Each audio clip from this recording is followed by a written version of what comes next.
Well, Britain says it has banned the militant group al-Nusra Front, which is fighting against the government of Bashar al-Assad in Syria. London says al-Nusra is nothing more than an alternative name for al-Qaeda, which has been long outlawed. Britain's latest measure means membership in the extremist group will from now on be considered a criminal offense. To discuss this further, we're being joined by Michel Chossudovsky.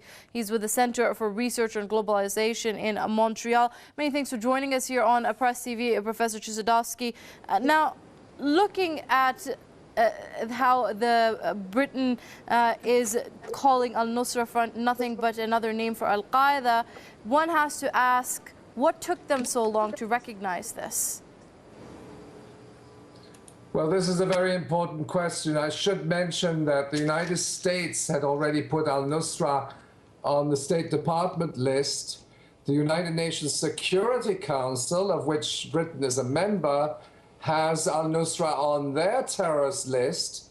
So that in effect, I think that Britain is simply towing the line and putting this terrorist organization on the blacklist, while at the same time supporting them covertly in violation of their own anti-terrorist legislation.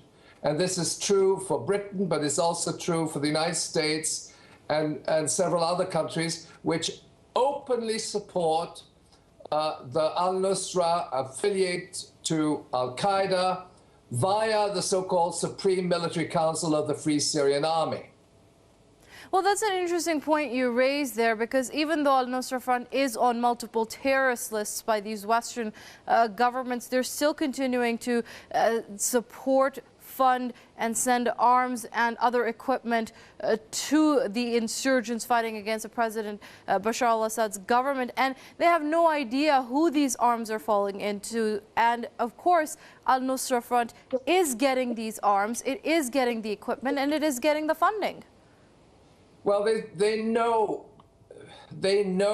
in whose hands these weapons fall, because al-Nusra is the only relevant military or entity or paramilitary entity in Syria which is currently fighting government forces. So that in effect all the aid, or most of the military aid from US and allied forces, including the United Kingdom, is in fact channeled through the Supreme Military Council to al-Nusra. And I should mention also that al-Nusra is being trained in the use of chemical weapons, and in fact that training is often entrusted to private security companies, in other words mercenary companies, and British mercenary companies.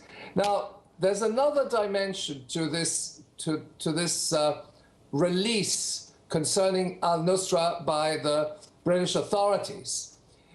In a ceremony which took place, I believe, yesterday,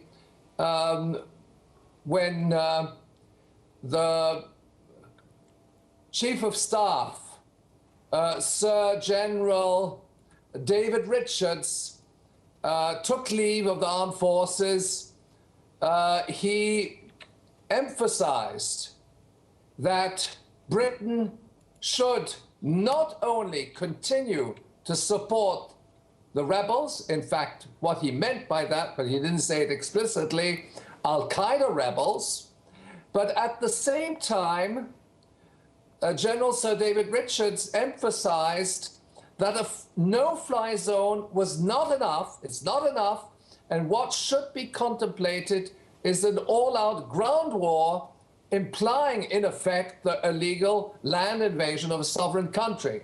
And he was very explicit on that.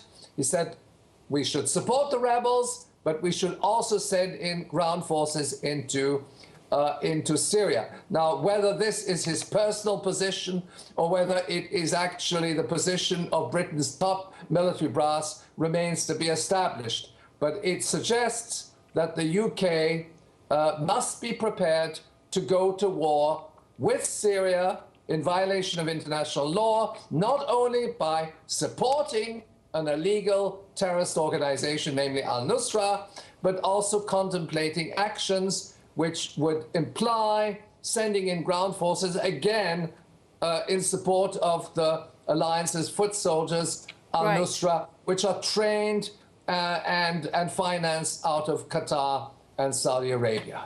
Okay, thank you very much. That was Professor Michel Chossudovsky with the Center for Research on Globalization. I'd like to thank you for joining us here on Press TV, sir.